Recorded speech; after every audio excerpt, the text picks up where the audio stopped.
Good morning students to all of you.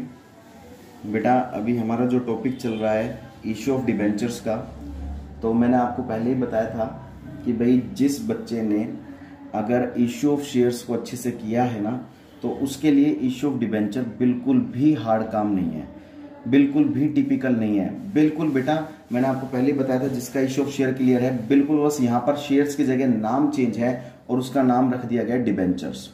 तो मेरा मेरी ये रिक्वेस्ट है कि अगर आपने इशू ऑफ शेयर अच्छे से नहीं पढ़ा है तो बेटा जितनी मैंने वीडियोस डाल रखी है उन वीडियोस को देखकर आप अच्छे से पढ़ लीजिए, समझ लीजिए। फिर भी अगर कोई डाउट आता है तो आप स्कूल में आ सकते हैं, मेरे से फ़ोन पे कंसल्ट कर सकते हैं। अगर बच्चा कोई नहीं आ सकता, किसी की प्रॉब्लम है आने के लिए, तो आप फ़ोन करके डिस्कस कर सकते हैं मुझसे, ठीक है। तो इन चीज़ों को बेटा बिल्कुल नॉर्मली ना लें आप, और बहुत अच्छे से पढ़ें, बहुत मेहनत, बहुत लगन पूरी होनी चाहिए आपकी पढ़ाई को लेकर, क्योंकि आपकी बेटा प्लस टू की पढ़ाई है, आपको अच्छा रिजल्ट भी अवेटेड करना है।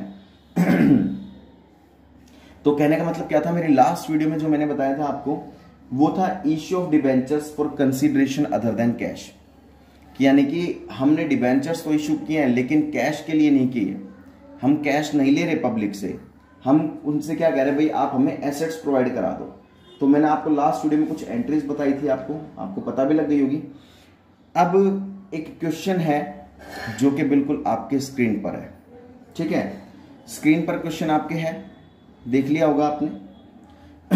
उस क्वेश्चन में देखो क्या कह रखा है, a company purchased assets of the book value of ₹9,90,000 from another company. किसी अनदर कंपनी से एक कंपनी ने एसेट्स परचेज किए 9,90,000 रुपए की, कोई दिक्कत नहीं है।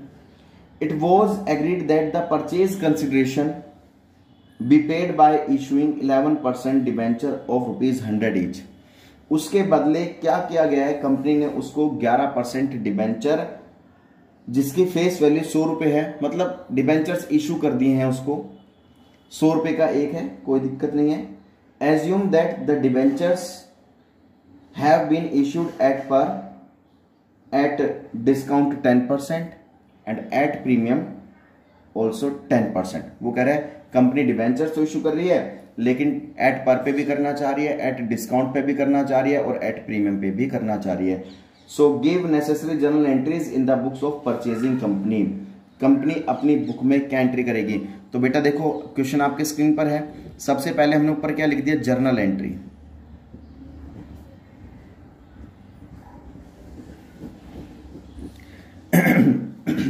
सबसे पहला आपका काम क्या होगा कि एंट्री जब आप करोगे तो प्रॉपर फॉर्मेट आपको पता ही, मैंने बता ही रखा है। प्रॉपर फॉर्मेट हमारा बेटा क्या है,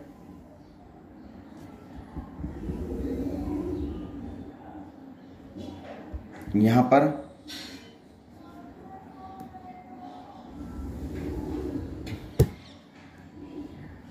पर्टिकुलर, ये आपका लेजर फोलियो का हो गया, ये आपका डेबिट और क्रेडिट का हो गया।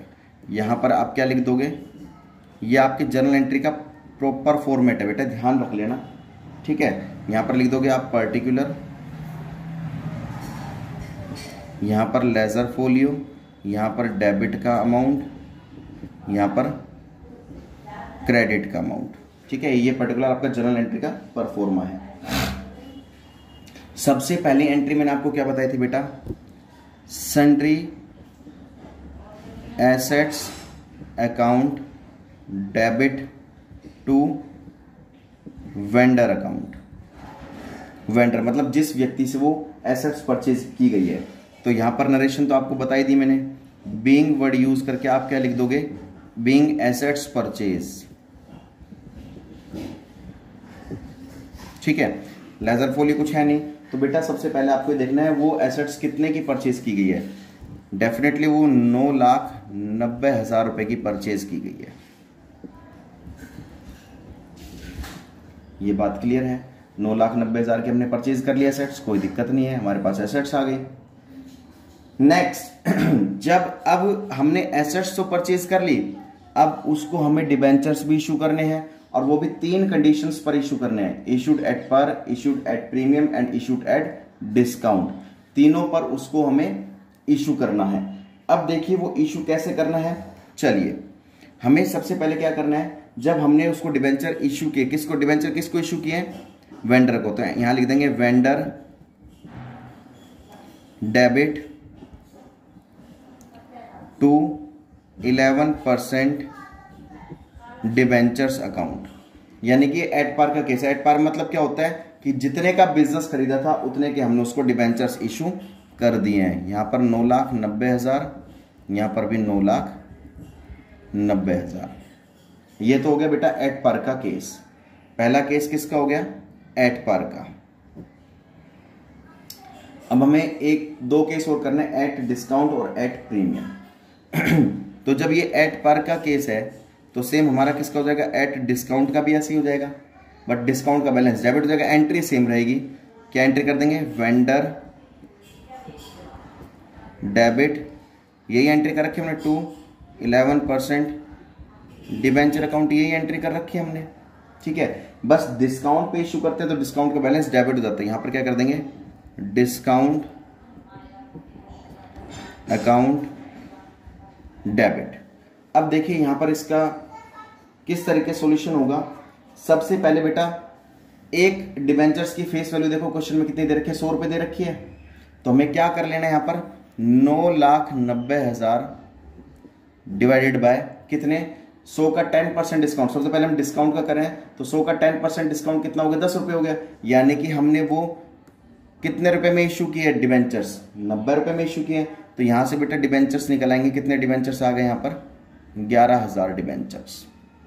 कितने डिबेंचर्स आ गए, 11,000 डिबेंचर्स आ गए।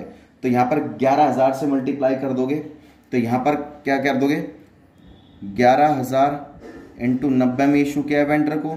डिस्काउंट कितने रुपए का है, 11,000 इंटू 10 रुपए डिस्काउंट है, और यहां पर 11,000 इंटू पूरे 100।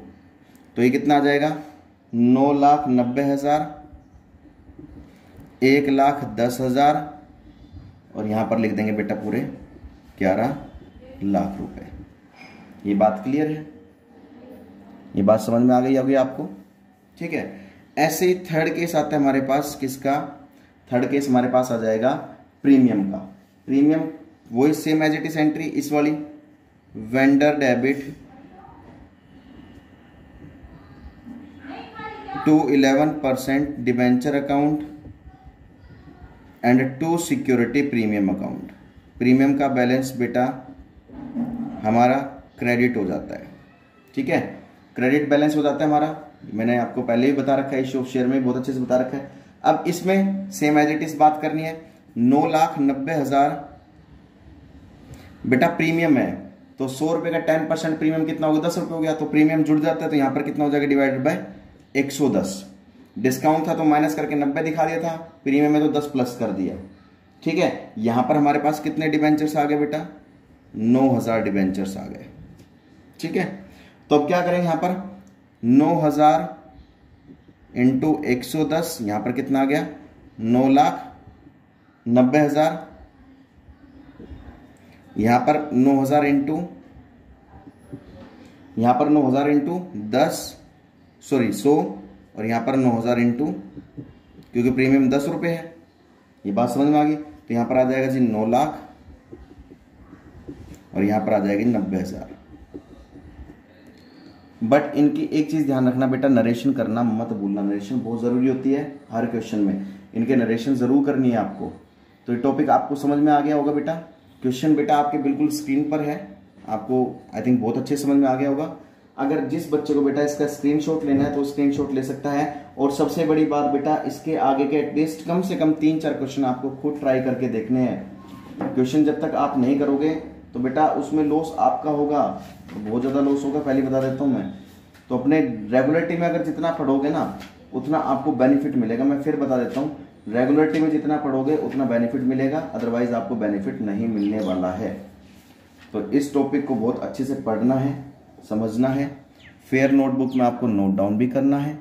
अगर फिर भी कोई प्रॉब्लम बेटा आती है तो हमसे वो डिस्कस कर लेना है, कोई दिक्कत नहीं है। आप अगर आपका डाउट है तो आप स्कूल में भी आ सकते हो। अगर जिस बच्चे की प्रॉब्लम है नहीं आ सकता तो आप मुझे फ़ोन पे बता दीजिए, मैं आपका क्वेश्चन वो सोल्व करवा दूंगा। तब तक के लिए बेटा इसको पढ़ते रहिए, बिल्कुल समझते रहिए इस टॉपिक को, सेफ रहिए, घर में सुरक्षित रहिए बेटा। तब तक के लिए जय हिंद, जय भारत।